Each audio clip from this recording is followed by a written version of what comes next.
Perkenalkan, saya Ripal Fajar Sidik, mahasiswa Universitas Teknologi Bandung semester 7 dengan NIM 2255 2011 314. Video kali ini kita akan membuat video wawancara dengan salah satu narasumber, yang dimana untuk video kali ini itu merupakan tugas dari mata kuliah Professional Development dengan dosen pengampu Pak Jack Febrian Rusdi PhD. Nah, biar lebih kenal dulu gitu, boleh dong kenalin dulu kakaknya seharinya seperti apa? Oke, perkenalkan nama saya Ramadika. Sebelumnya saya juga alumni dari mahasiswa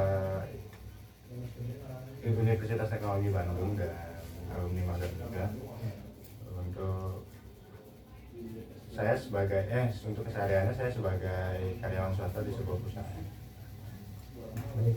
Untuk kalau saya boleh tahu gitu, sekarang untuk posisi kerjanya itu di bagian apa gitu? Untuk posisi kerjanya sih saya untuk sekarang ya, saat ini tuh di operator quality di sebuah perusahaan manufaktur yang ada di Purwakarta. Nah, jadi gini Kak, biasanya kan kalau di dunia kerja itu pasti banyak hal yang bikin kita emosi gitu Ya. Nah, biasanya kakak sadar gak sih kalau lagi emosi itu gimana gitu? Kalau untuk emosi sendiri sih sadar biasanya mah, cuman ya gimana kitanya buat nutupinnya aja gitu kan. Banyak hal yang bikin kita emosi gitu kan.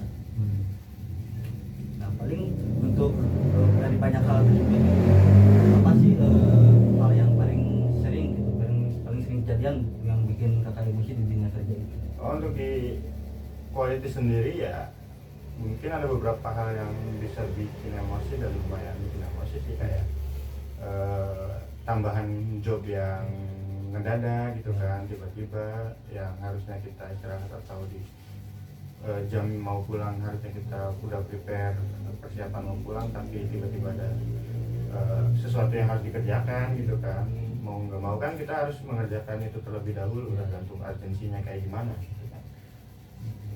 Jadi selain itu juga kayaknya banyak hal juga gitu dari faktor lingkungan atau orangnya itu, apakah suka bikin emosi juga gitu? Wah, kalau untuk lingkungan sendiri ada sih beberapa hal yang bisa bikin emosi, baik itu dari teamwork ya atau dari support system yang nggak berjalan dengan baik gitu kan, dan komunikasi yang buruk bisa jadi salah satu faktor kenapa kita bisa jadi emosi gitu kan. Paling ketika kakak misalkan lagi emosi gitu, cara mengontrol gitu emosi kakak agar pekerjaannya itu gak jadi menghambat gitu, seperti apa caranya? Untuk Mengontrol emosinya itu? Untuk caranya sih kayak, kalau untuk saya sendiri ya di operator quality ya, untuk cara saya sendiri ya, yang pertama sih kita komunikasikan terlebih dahulu gitu kan, apa yang menjadi problem yang kita hadapi. Kayak pekerjaan ngedadak itu kan kita nggak bisa semena-mena kayak kita harus kerjain sendiri, apa-apa harus diselesaikan sendiri. Kita tuh kan kerja as a team atau sebagai tim, otomatis kita tuh harus bekerja sama gitu kan. Faktor komunikasi untuk kerja di sebuah tim itu kan menjadi salah satu faktor yang paling penting gitu kan. Ya paling pertama dikomunikasikan dulu ke tim agar sesuatunya itu bisa berjalan dengan lancar gitu kan. Untuk kedua sih paling untuk meredam emosinya ya paling saya kayak nyanyi sendiri lah biasa gitu kan, buat ngilangin sedikit emosi. Dengan candaan-candaan dengan teman, dengan candaan-candaan dengan teman gitu kan. Ya nggak semua hal harus ditanggapi dengan terlalu serius gitu. Ya, emang banyak lah gitu yang bikin emosi. Kayak gitu ya Pak.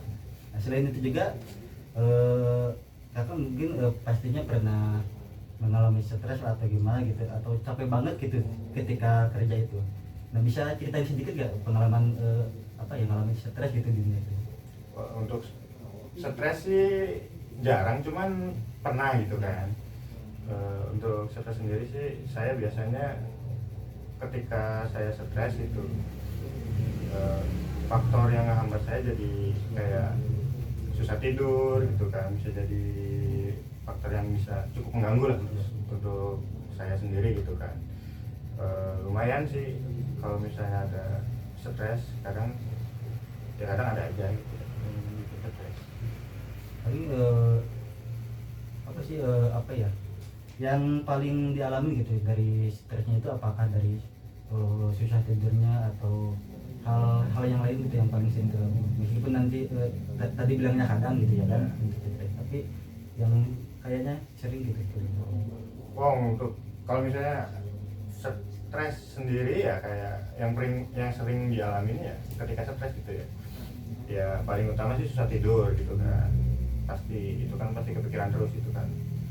Baik itu stres dari faktor pekerjaan gitu kan, faktor lingkungan, faktor pertemanan dan hal lain sebagainya. Yang sering biasanya ya susah tidur. Untuk yang keduanya mungkin kadang tiba-tiba suka emosi tiba-tiba gitu kan, emosi tiba-tiba. Dan paling yang ketiga ya susah fokus buat ngejalanin sebuah pekerjaan. Banyak hal gitu ya untuk Banyak hal ya, lumayan. Nah, biasanya sih kalau lagi stres itu cara kakak gitu biar misalkan sekarang lagi stres gitu, mumet segala macam.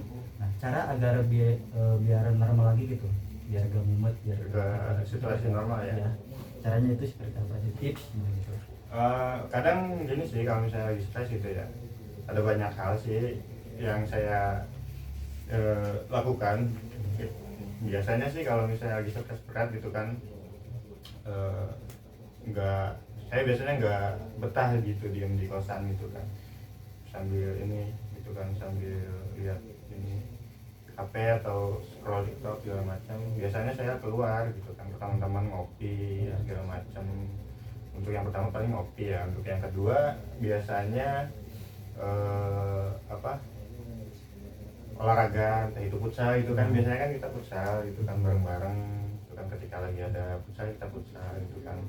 Soalnya saya lumayan sering olahraga juga, hobi lah, hobi. Ya paling itu sih buat ngeredam biar jaga kondisi biar kita normal ya. Mungkin banyak hal ya teman-teman bisa kita dengerin juga gitu. Ketika kita mengalami emosi atau stres, itu banyak hal yang bisa kita lakuin dari hal positifnya gitu ya. Nah, sekarang kita lanjut ke bagian tujuan karir atau goal setting gitu. Nah, cara kakak untuk nentuin tujuan karir itu seperti apa sih tujuan karir? Untuk cara menentukan tujuan karir ya, ya pertama sih untuk saat ini gitu kan, saya sih inginnya atau goal saya nanti gitu kan, saya ingin mendapatkan pekerjaan yang lebih proper aja gitu kan. Entah itu yang sesuai dengan jenjang pendidikan saya, atau entah pekerjaan yang saya sukai gitu kan. Pekerjaan kan nggak harus selalu di perusahaan. Iya, Kadang hobi juga bisa menjadi pekerjaan betul. kan. Tuh, paling itu sih untuk tujuan atau untuk goal setting yang sekarang mungkin lagi direncanakan. Paling nah itu kan dari beberapa goals setting dari kakak sebutan tadi gitu ya. Ada pastinya ada goal setting buat jangka pendek dan juga jangka panjangnya. Yeah. Nah, bisa lebih dispesifikkan lagi gitu untuk jangka pendeknya itu seperti apa, untuk jangka panjangnya itu seperti apa? Untuk jangka pendek ya, jangka pendeknya paling pengen dapat pekerjaan yang lebih proper aja sih untuk jangka pendeknya. Entah itu naik level dari pekerjaan saya yang sekarang gitu kan, pekerjaan yang sesuai dengan pendidikan yang saya tempuh gitu. Paling itu sih untuk jangka pendek. Paling untuk jangka panjangnya ya paling ya kita kan nggak kita kan nggak selamanya atau nggak melulu tentang menjadi operator atau pekerja di sebuah menjadi pekerja di sebuah perusahaan kan. Ya, betul. Pasti kita punya hal yang ingin kita kerjakan as a leader atau as a owner gitu kan.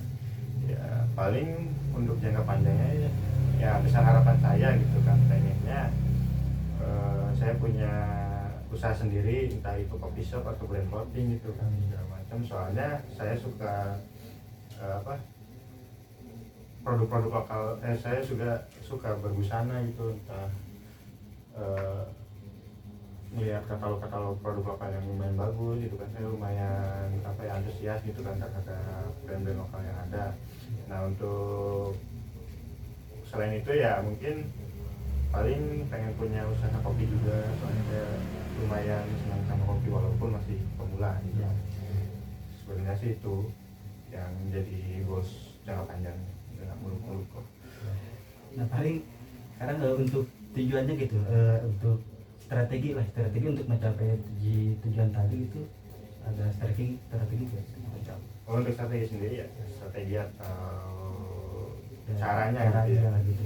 Untuk caranya paling untuk jangka pendek ya, kayak udah dapat pekerjaan baru kan kita harus nyari lagi gitu kan. Ya. Entah itu ke perusahaan-perusahaan yang lumayan besar gitu kan, sama paling pekerjaan yang lumayan itu ya harus kita cari gitu kan. Kita nge-apply dulu gitu kan, nyari dulu yang namanya juga usaha gitu kan. Siapa tahu ada yang nyangkut ya kita kerja gitu kan, dapat penghasilan yang lebih juga. Untuk jangka panjangnya ya paling karena pengen buka usaha gitu ya, paling ngumpulin modal dulu sih, karena usaha kan perlu modal gitu kan. Ya untuk ngumpulin modalnya paling nyisihin uang penghasilan yang 50% atau 30% ya gitu kan. Yang penting ada buat sehari-hari gitu kan, buat makan segala macam terpenuhi sandang pangannya gitu kan, ada uang lebih kita tabung gitu kan untuk usaha di masa depan. Paling itu aja sih. Ya paling selain itu juga pastinya gak cukup hanya untuk modal uang saja gitu kan. Nah, paling pastinya iya, ada dari skillnya juga gitu. ya harus ditingkatin lagi lah. Sedikit-dikitnya pasti kita belajar. Kita tuh harus selalu belajar. Ya, nggak harus kita tuh jangan pernah merasa kayak kita udah mahamin ilmu A ngerasa cukup. Enggak, kita tuh harus selalu merasa kurang dalam skill atau ilmu gitu, biar kita bisa lebih observe lagi ke segala hal. Paling untuk yang terakhir ini ya, ada tips nggak atau pesan buat kita selaku mahasiswa gitu, yang masih mahasiswa gitu, biar nanti ketika kita menghadapi atau masuk ke dunia kerja itu biar lebih siap aja gitu. Untuk tipsnya ya tekunin aja yang sekarang lagi dijalanin gitu kan. Apalagi mahasiswa yang sekarang menjadi anggota himpunan gitu kan, yang sedang berorganisasi, maksimalin atau manfaatin wadah yang sekarang lagi dijalanin aja. Soalnya kenapa? Karena untuk di dunia pekerjaan sendiri kita tuh kerja as a team atau kita bekerja secara tim, dan teamwork itu sangat dibutuhkan gitu kan. Komunikasi antar tim itu harus berjalan dengan baik gitu kan. Nah kita tuh atau sekarang mahasiswa yang masuk ke yang menjadi atau masuk dalam anggota himpunan itu secara kasar sedang latihan menjadi apa ya, Seorang leadership bisa iya, iya bekerja sebagai leadershipnya gitu kan kita dapat, dan komunikasi antar timnya juga bagus gitu kan. Ya manfaatin itu sih, soalnya itu jadi modal penting. Karena di perusahaan untuk organisasi sendiri itu jenjang bukan levelnya itu dari level operator sampai level manajemen juga kita bekerja sebagai apa as a team atau sebuah organisasi gitu. Terima kasih untuk ngobrol sampainya ya Kak Rahmat. Sama-sama. Nah, jadi teman-teman banyak hal yang bisa kita ambil dari obrolan singkat kita kali ini gitu. Kita selaku mahasiswa gitu, yang masih belum masuk ke dunia kerja gitu, masih banyak yang perlu kita up lagi dari soft skill ataupun hard skillnya gitu. Nah, jadi harapannya dari video kali ini ada manfaatnya untuk kita semua. Nah, baik, saya Rifal Pajari Sidik, saya pamit undur diri. Sekian, assalamualaikum warahmatullahi wabarakatuh.